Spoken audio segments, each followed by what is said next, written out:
Bom dia, galerinha, beleza? Estamos nós de novo aqui, né? Vamos que vamos, de aula de história. Bem, a gente vai falar, vamos voltar agora à continuação daquilo que a gente já estava falando, né? Falamos das origens do homem, né? Falamos das origens pré-históricas das sociedades, que começam a se formar no Paleolítico e vão até o Neolítico. E nós falamos da chegada do homem à América, né? De como esse homem chega à América e como foi essa pré-história brasileira, né? Que nós vimos lá os povos sambaquis, né? Os povos de Lagoa Santa, da Luzia, né? A primeira mulher brasileira, o povo da Serra da Capivara, que eram da pintura rupestres, e as sociedades amazônicas, de onde até alguns grupos indígenas que existem até hoje são ancestrais. Bem, a gente agora vai chegar nas primeiras sociedades, né, mais importantes, as primeiras civilizações que deixaram um grande legado, né, na sua passagem lá no mundo antigo.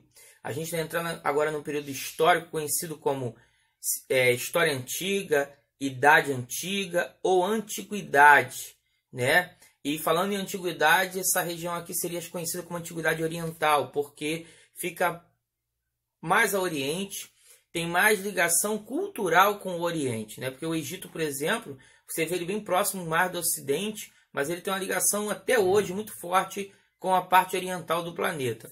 Bem, a gente vê aqui que o primeiro tema que tem aqui em cima são conhecidos como sociedades hidráulicas. Fora essas duas sociedades que a gente vai começar nessas próximas aulas a falar, né? Há outras sociedades hidráulicas como a China, né, que surgiu entre o Rio Amarelo e o Rio Azul, né? Temos a Índia, que nasceu entre o Rio Ganges e o Rio Indo, né? Porque sociedades hidráulicas são aquelas sociedades que começaram a formação das suas cidades próximas aos rios. E a gente sempre lembrando que por quê? Os primeiros povos antigos, as primeiras civilizações antigas vão estar sempre próximas de rios ou do mar. As que virão depois a gente vai falar também, algumas delas serão do mar, grandes navegadores. E por quê? Porque o mar, a água, né, trazia alimento, a água servia para a criação de animais, a água servia à agricultura, a água serve à higiene, a água está quase em toda parte do cotidiano do ser humano, da humanidade. Então, com isso, a gente vai ter, né, essas sociedades, as primeiras sociedades, conhecidas como sociedades hidráulicas, sociedades que vão estar sempre surgindo à beira de grandes rios.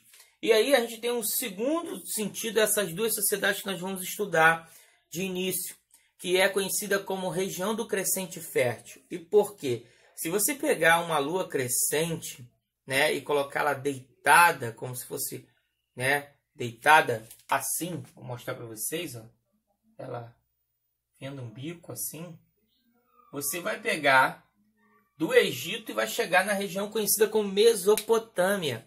Por isso que essa região é conhecida como região do crescente fértil. E fértil porque apesar de ser uma região desértica, né, uma região desértica que é boa parte do Egito e uma parte dessa Mesopotâmia, essas regiões elas vão ser férteis por causa dos rios em que elas estão sendo cortadas. E é aí que essas civilizações vão começar suas cidades em verdadeiros oásis, né, verdadeiras construções dentro, no meio do deserto. Então é assim que surgem essas primeiras civilizações. Então a gente vai começar por hoje a falar, lembrando também que essas duas civilizações têm duas marcas também. Há uma discussão em qual é a mais antiga, né, e qual tem a escrita mais antiga também. Né? A gente vai falar da escrita delas e de como essas cidades, essas sociedades, elas são até uma disputa entre arqueólogos até hoje, qual delas é a mais antiga. Ainda se considera a Mesopotâmia a região mais antiga, né? Até que a gente tenha uma nova descoberta ou oficialize uma mudança, mas por enquanto ainda é considerada a sociedade mesopotâmia. Essa Mesopotâmia, essa região hoje, ela fica basicamente num país chamado Iraque, lá na Ásia, no Oriente Médio, tá? Então vamos lá. Bem, essa primeira região a gente conhece que ela é conhecida como região da Mesopotâmia. Esse termo é um termo grego dado a essa região, tá? Pelos gregos, não pelos próprios povos que moravam lá. E Mesopotâmia significa povos entre rios ou entre rios, tá? E por quê? Porque essa civilização ela vai ficar basicamente entre o rio Tigre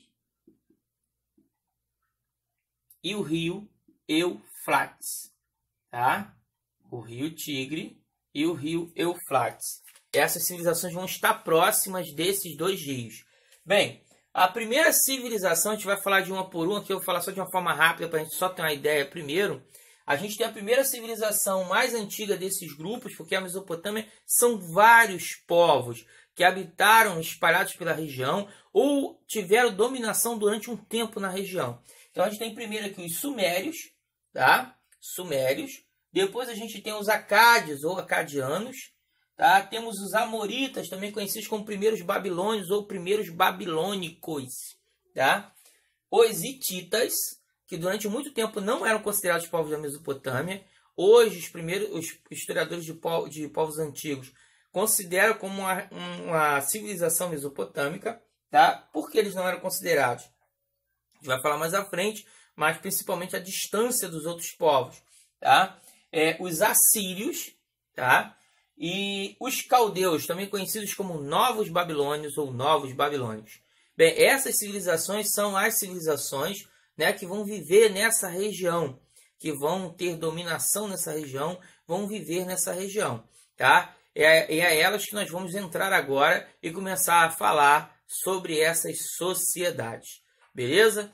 Vamos até aqui. Daqui a pouco a gente vai começar a destrinchar uma por uma delas, para a gente conhecer um pouquinho mais sobre esses povos. Beleza? Um abraço, até daqui a pouco.